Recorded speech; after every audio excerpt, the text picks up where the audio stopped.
Thrifting has never been my thing. Call me pompous or uppity or any adjective you deem fit. Thrifting has just never been my motto. I have nothing against it. I understand why it's there. I just like new, unused products.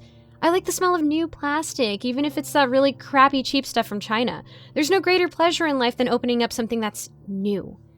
Peeling those protectors off screens on phones, popping bubble wrap that protected your shipment, it just feels right.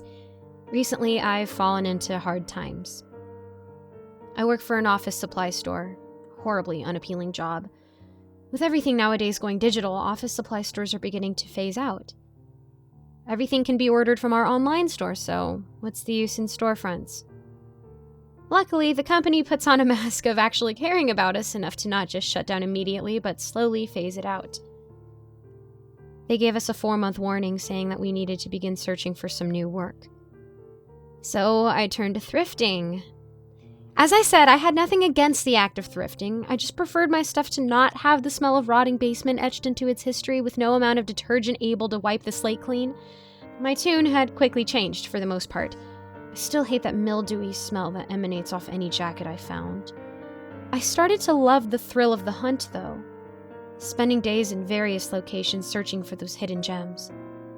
I'm not an overly excitable person, so to say that I got my adrenaline pumping would be an understatement. I turned my newfound love of thrifting towards searching for electronics. With all my free time, I spent a decent chunk of it watching videos online of old computers. Whenever I would go out to search for things, I would just keep an eye out for old PC parts. Eventually, I had enough to cobble together an old IBM machine, the white plastic monitor now heavily yellowed from years of active service. The keyboard was squishy and full of crumbs. The tower was a hefty beast, weighing 15 pounds on its own.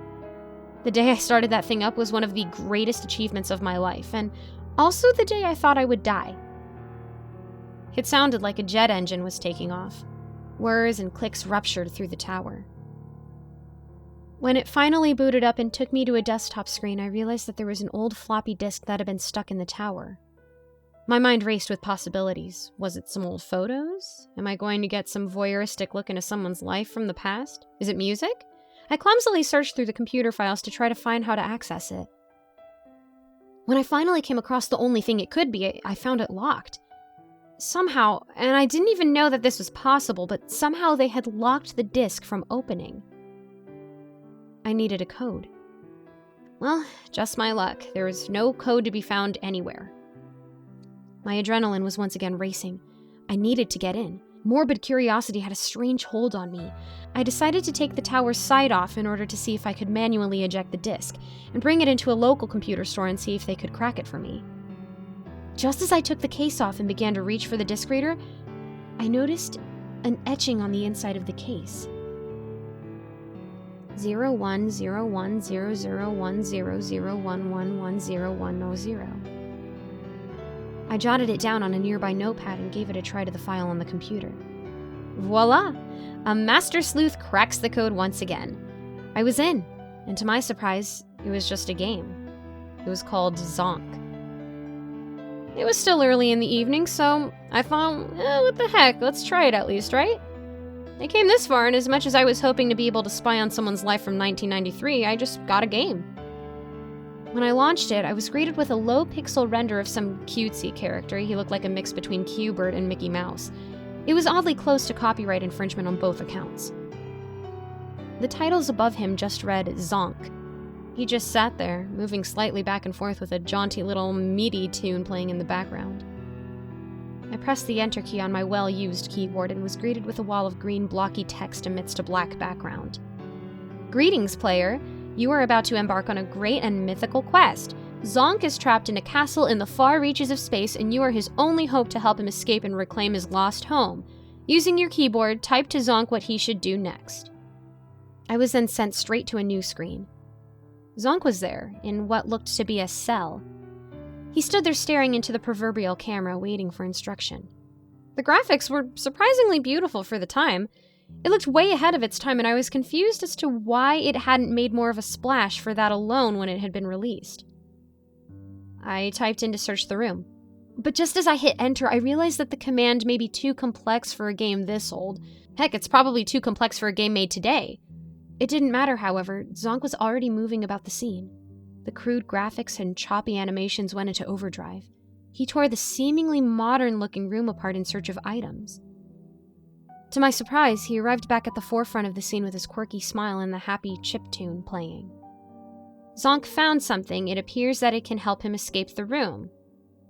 Clear as day, the game spelled out what I should do next, so I did it. Zonk headed to the door and waited. An awkward amount of time had passed before anything happened. It was still. I thought perhaps it was loading the next scene. Suddenly, Zonk launched back into action. It was not what I was expecting to see. The music had drained from the scene. He sprung his spindly arms through the small barred gap that was the top half of the wooden door. I wasn't sure what he was doing until I saw a secondary cartoon figure dragged in by Zonk and bashed up against the door. Zonk had a hold on the character's neck. With one quick motion, he pulled out something and jammed it straight into the character's neck. The happy music returned and Zonk turned back to the camera like nothing out of the ordinary had happened. I was freaked out. Was this some hacked game? Maybe it was one of those games that had like the guise of a kid's name, but it was some darker underlying theme. Like that literature club game that circled the internet a few years back. I reasoned to myself that it was just a spoof game, like the one I just mentioned. I pressed on. I typed in a command to exit the room and he did so without hesitation. We entered a new scene. It was that of a hallway. It looked more like a hospital than some castle in the far reaches of outer space that is touted at the beginning of the game. I typed in to head down the hall, and so we did. As weird as it was to say, I felt attached to Zonk, like we were a team. Sure, the game took me by surprise. I didn't know it was going to be a horror game, but I love a good scare now and then. Zonk rushed down the hall, the bouncy music looping over and over, enough to drive someone mad. When we got to the end of the hall, there was another one of those cartoony-looking characters. I got a better look at them now, and it again looked like it was on the cusp of copyright infringement. It was nearly a spitting image of the Disney character Pete, but they wore a night uniform. Again, not very spacey, but I also did just witness one get stabbed to death, so who am I to say anything right now? The guard was clearly taken off guard when they saw Zonk. It seemed nearly unscripted. The guard fumbled and tried to subdue Zonk. Meanwhile, he just stood there, staring at the camera, happily bouncing back and forth as he always did when waiting for a command. I felt rushed and I didn't know what to do, so I typed in a command to fight. It was like I had unleashed some kind of monster. Zonk, with barely any effort, grabbed him by the throat again, still happily dancing back and forth on screen. He lifts the guard up and crushed his windpipe. The low-quality sounds plopped out of my speakers like a tar dripping down a wall. When I regained my composure and my morbid curiosity still had me in its grips, I decided to press on. I sent the command for Zonk to leave. I was greeted with another wall of text. Congratulations, you have completed the first section of Zonk. With Zonk safely out of the castle, he is now free to complete his goal of reclaiming his home. The game placed me with Zonk on a street. He was in his usual place, standing and staring into the camera, happily bouncing back and forth to the music. There were people that walked by occasionally. When they entered the frame and saw Zonk, they changed. They ran. The graphics were great for the time, but were still limited. No amount of limitations could hide the fear on their faces, though. I wasn't sure what to do next, so I just typed in the command for map. Sure enough, it seemed to work. The map appeared on the screen and it showed a small city. There was one place with an X on it that was circled and had old friend written by it. I decided to go there. I input go to old friend's house. The screen went to black. I thought the game had locked up again. No audio, the tower clicked and whirred just as it did when it first booted up. I thought maybe everything had crashed. Come to find out, it had.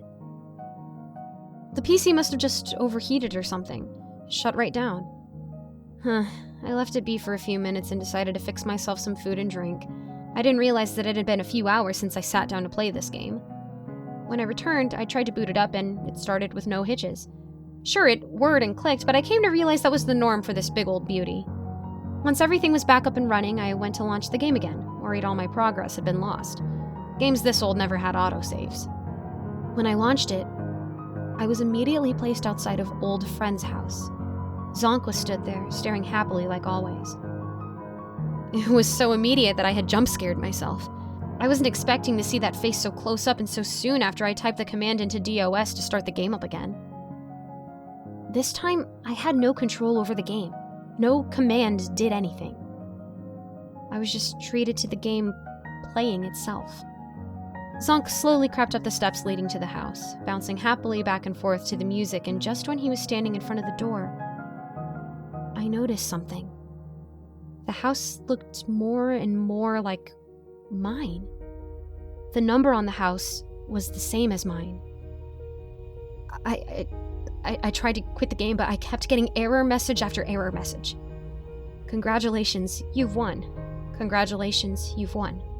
Congratulations, you've won. Then, the doorbell rang.